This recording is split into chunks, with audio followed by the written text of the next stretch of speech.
So we utilized kinematic artifact detection in order to take a look at all of the ballots in order to process to figure out how they work and how they function. And if we can actually get Exhibit D up, please. Go ahead and scroll down. So on every single, I had it mislabeled as E, but it's actually D.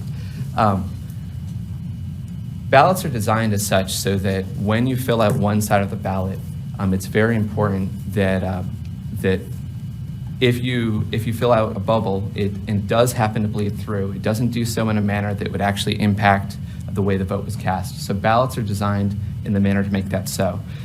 In order to make sure they're actually aligned, on one side of the ballot, there is the circle and X's that you see in this.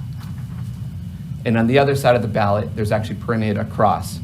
And when a ballot is properly aligned, that cross will actually line up perfectly. If you backlight it, this cross will actually line up perfectly. And that's actually the image you're looking at. We have a backlit image of a ballot, and you're seeing on the front side the circle and the cross, and the inside it's very similar to, say, like a gun sight. Now, if you look carefully at that top image, you'll actually notice that it's a little bit offset.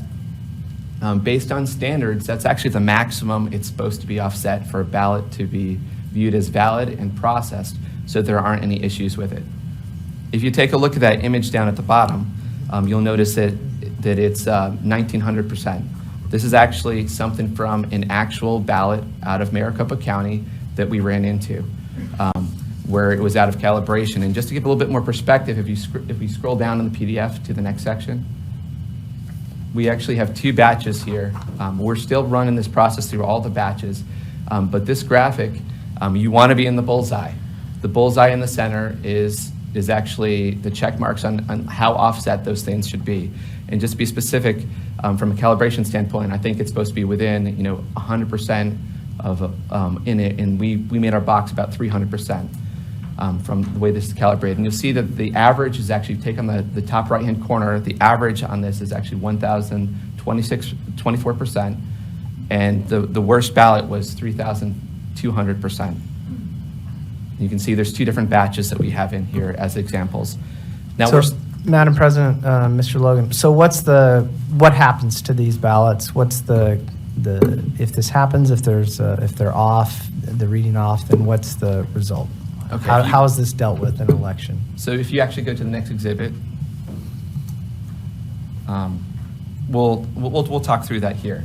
So if they're offset, what it means is if it bleeds through, it can potentially cause an overvote. It can potentially cause you to vote for someone that you intend to vote for, or so forth, because the bleed of one side's bubble can go forth to the other side and get within the area would be categorized for the other bubble.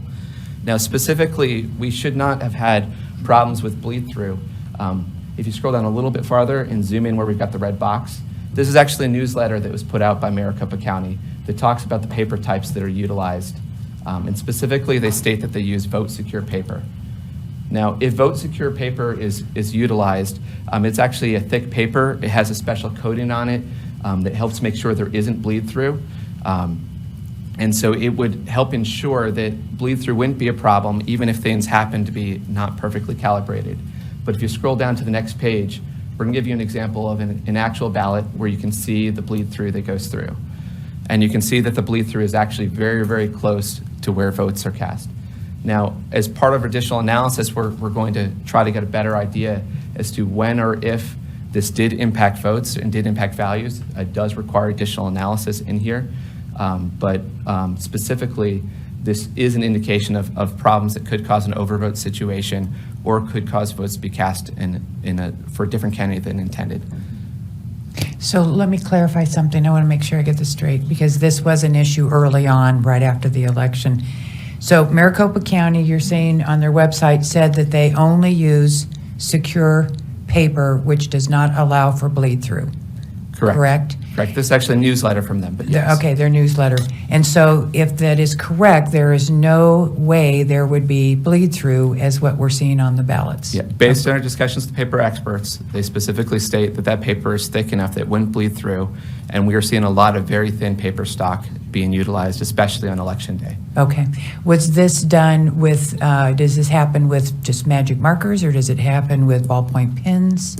Do you know that answer? I don't want to put you on the spot, but. I would expect that, with Sharpies, the bleed-through would be greater, but it could potentially happen to a lighter amount with regular ballpoint pens as well. Yeah. Okay, so there was in fact, it was dubbed by some of the media Sharpie Gate at the very beginning, and there were the Maricopa elections people came back and said, no, if there was any bleed through, it would not have affected other votes because it's not lined up. Are you saying that's true or not true? We would need more analysis, and their final report will be able to tell you more clearly whether this impacted things or not.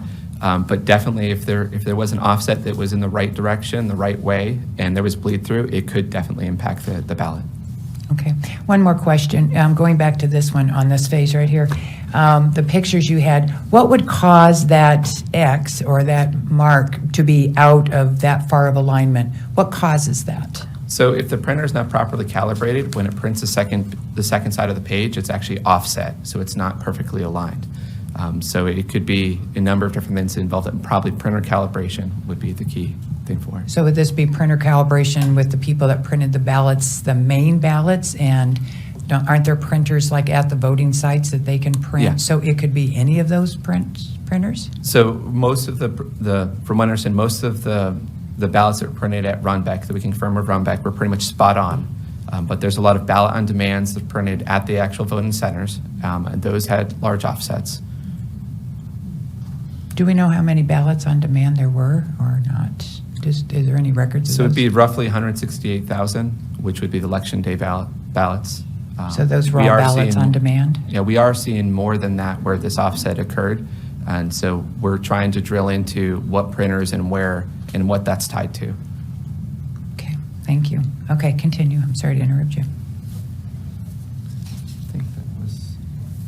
I think that was everything. Okay. Covered. So let's go to, let me back up to the paper examination issue too. How do we verify, so Maricopa County is saying we only use 4 types of paper and they're all secure, and we're saying they're not. How do we prove that? What is the best way to get that documentation to say what the truth really is? Can you help me with that? Yeah, certainly. We can request information on the purchasing of paper that was utilized for ballots, what their quantities were and where they were utilized. We can get information on what printers were utilized at different locations, and all of that can help tie together to make more sense out of the information we have. Great, thank you. Would you be able to make a list of that for me so that we can try and ask for that information for you? Yes, ma'am.